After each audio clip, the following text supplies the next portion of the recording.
Olá, alunos. Então, vamos ver a respeito das reações de oxidação e redução relacionadas com o fenômeno de corrosão. Aqui, então, nós temos as definições do que é o processo de oxidação, do processo de redução.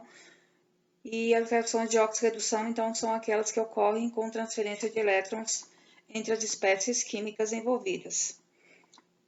O nome se baseia, então, no fato de que os dois processos, oxidação e redução, ocorrem simultaneamente, ocorrem ao mesmo tempo.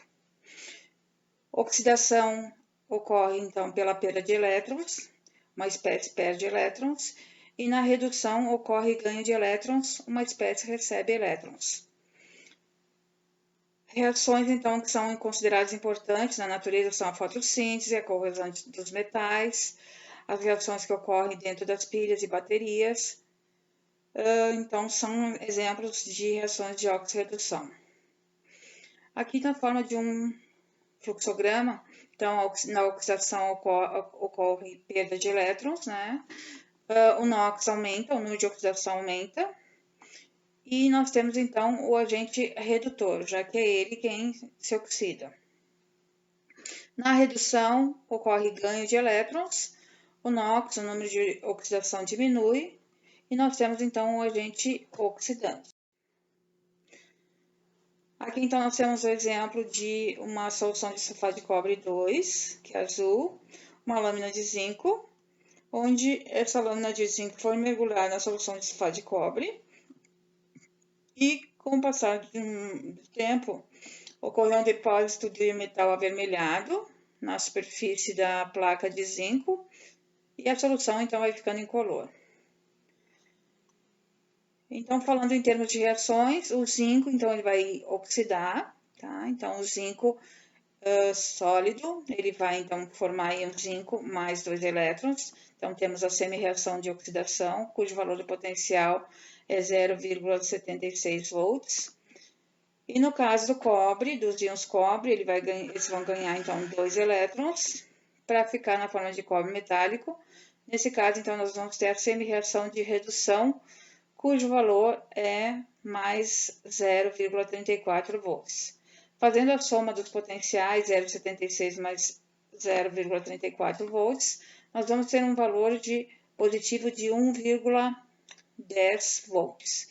Isso significa, então, que a reação ocorre e a equação global vai ficar. Então, nós vamos cortar os elétrons, né, já que os elétrons são comuns como produtos e como reagentes, e a equação global, então, fica íons cobre 2 mais zinco metálico, produzindo zinco mais 2 mais cobre metálico. Aqui, então, nós temos a tabela de potenciais, que nós usamos para verificar, fazer a previsão da ocorrência ou não das reações de oxirredução. Lembrando sempre que o fluxo de elétrons é de cima para baixo, como cachoeira, né? Então, quem está em cima oxida, para quem está embaixo, reduzir. Tá? Então, o exemplo anterior que nós vimos, então, o zinco, ele está aqui na tabela de potenciais, e o cobre está nessa posição. Então, o que vai acontecer? O zinco vai oxidar, ou seja, vai passar de zinco metálico para íon zinco, e o cobre, então, vai reduzir, ou seja, os íons cobre 2 vão ganhar elétrons para formar o cobre metálico.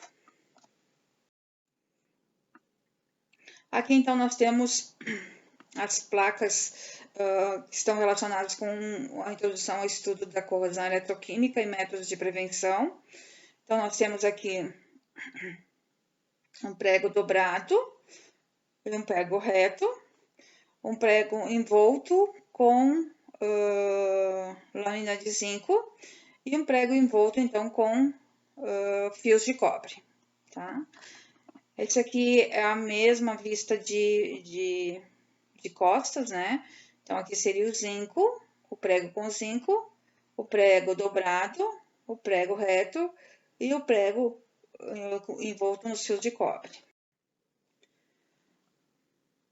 Bom, então, quando se fala de componentes de uma pilha eletroquímica, o ânodo vai ser o eletrodo onde ocorre a oxidação, a corrosão. O eletrólito, então, é o condutor de íons, né, que transportam a corrente elétrica do ânodo para o cátodo. E o cátodo, então, vai ser o eletrodo onde a corrente elétrica entra provocando reações de redução. Aqui, então, nós temos como exemplo, no caso dos pregos, no ânodo, então, nós vamos ter o ferro, então, ferro na forma de ferro metálico, que vai, então, oxidar e produzir uns ferros 2 mais 2 elétrons, provocando um processo de oxidação. No caso do cátodo, ele pode, dependendo da aeração do meio, ocasionar a formação de uma dessas duas reações, sendo como é que a gente vai definir qual delas será? Quando não temos desprendimento de gás, nós utilizamos a equação onde água reagindo com meio mol de oxigênio mais 2 elétrons forma 2 OH-. E quando então tiver desprendimento de gás, vai ser utilizada então essa semi-reação de redução.